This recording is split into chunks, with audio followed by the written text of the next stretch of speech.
தமிழர்களின் பாரம்பரிய விளையாட்டான ஜல்லிக்கட்டில் காளைகளும் அதை அடக்கும் காளையர்களும் தான் கதாநாயகர்கள். சீரிப்பாயும் காளைகள் எவ்வாறு தேர்ந்தெடுக்கப்படுகின்றன, எவ்வாறு பயிற்றுவிக்கப்படுகின்றன, விரிவாக பார்க்கலாம்.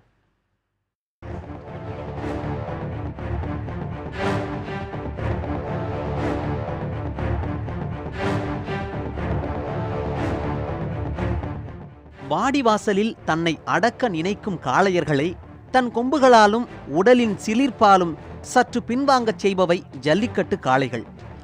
இந்த கம்பீர காளைகளை கன்றுகளாக இருக்கும் போதே கணித்து தேர்வு செய்கிறார்கள் காளை வளர்ப்போர்.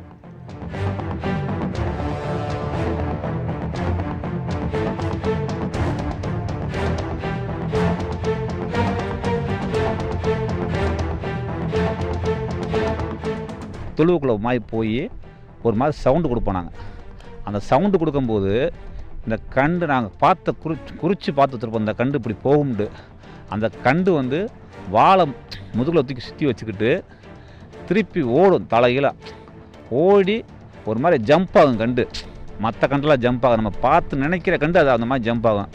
அந்த கண்டை செலெக்ஷன் பண்ணி வளர்த்தோம்னா அது ஜல்லிக்கட்டுக்கு நன்றாகவே வரும், நல்லா நம்மளுக்கு வரும்.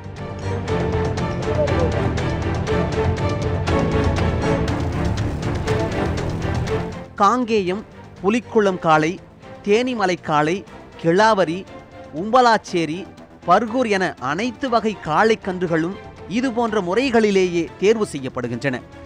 இவ்வாறு தேர்வு செய்யப்படும் கன்றுகள் உடனேயே பயிற்றுவிக்கப்படுவதில்லை என்கிறார் வீரபாண்டி.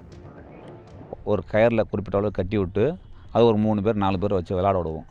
விளையாட விட்டோம்னா அந்த தகப்பனோட அந்த வீரியம் அந்த மாட்டில் இருக்கான்னு பார்ப்போம்.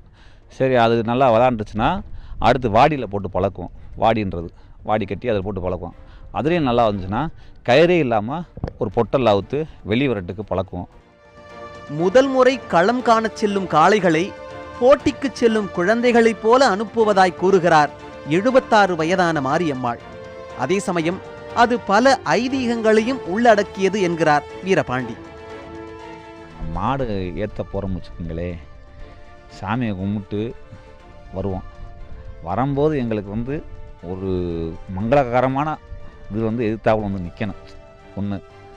2வது, நம்ம நடந்து போகும்போது காலில் எதனாலும் மிதிப்பட்டுருச்சோ இல்லை எதனாலும் மிதிச்சிட்டோமோ அப்படின்னா அது எங்களுக்கு ஒரு தடங்கள் மாதிரி தான், மாடே ஏற்ற மாட்டோம்.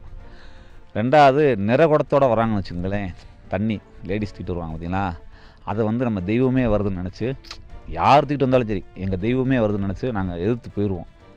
வெறும் காலி குடத்தை கூட்டு வந்தாங்கன்னா நாங்கள் மாடை ஏற்றி கொண்டு போக மாட்டோம். ஜல்லிக்கட்டுன்னு ஆரம்பிச்சிட்டாங்கன்னா அதை நாங்கள் ரொம்ப தட்டி கொடுத்து வளர்த்து ரொம்ப அதை விமர்சனையாக கொண்டுட்டு வருவோம். அதே இது இன்றைக்கி கிளம்புதுன்னு சொன்னால் நாங்கள் அதுக்கு நிறைய பயிற்சிகளை கொடுத்து அப்போ சூடம் சாம்பிராணி எல்லாம் போட்டு எங்கள் குலசாமிகளுக்கு என்னென்ன மனசுக்குள்ளே இருக்க சாமிகள் தெய்வத்துகளுக்கெல்லாம் காணிக்க முடிஞ்சு வச்சுட்டு நாங்களும் ஒரு விரதம் இருந்தது மாதிரி இருந்து நம்ம பிள்ளை வெளியே விடுறோம் போய் ஜெயிச்சு வீடு சேரணுங்கிறதுக்காக அப்படியே ஒரு ஞான சக்தியில் தான் நாங்கள் உட்காந்துருப்போம். மொழியா அனுப்பி விட்டுட்டோம், இருந்தோம்னு இருக்க மாட்டோம்.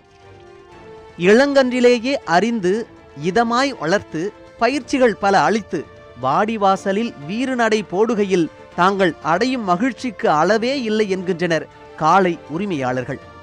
தங்களது காளைகளை அடக்க வரும் வீரர்களுக்கு பாடல் மூலம் வரவேற்பளிக்கிறார் மாரியம்மாள்.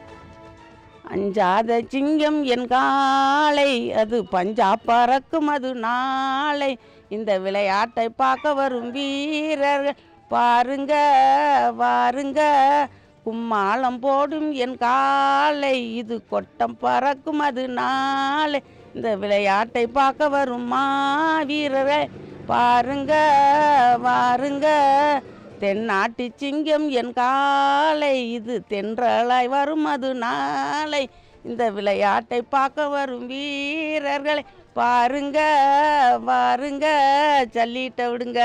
வாடிவாசலில் சீரிப்பாயும் காளைகள் வீட்டில் என்னவோ வாஞ்சையோடு இழையும் வளர்ப்பு பிள்ளைகளாகத்தான் உள்ளன. குழந்தைகளின் திறனறிந்து பயிற்றுவிக்கும் பெற்றோரைப் போலவே இளம் கன்றுகளின் உறுதியறிந்து பயிற்றுவிக்கின்றனர் காளை உரிமையாளர்கள். பிரியங்களை பகிர்ந்து கொள்வதில் இவர்களின் பிள்ளைகளும் காளைகளுக்கும் பெரிதாக வேறுபாடில்லை என்றே சொல்லலாம். புதிய தலைமுறைக்காக மதுரையிலிருந்து ஒளிப்பதிவாளர் கலைவாணனுடன் சகாய பிரதீபா.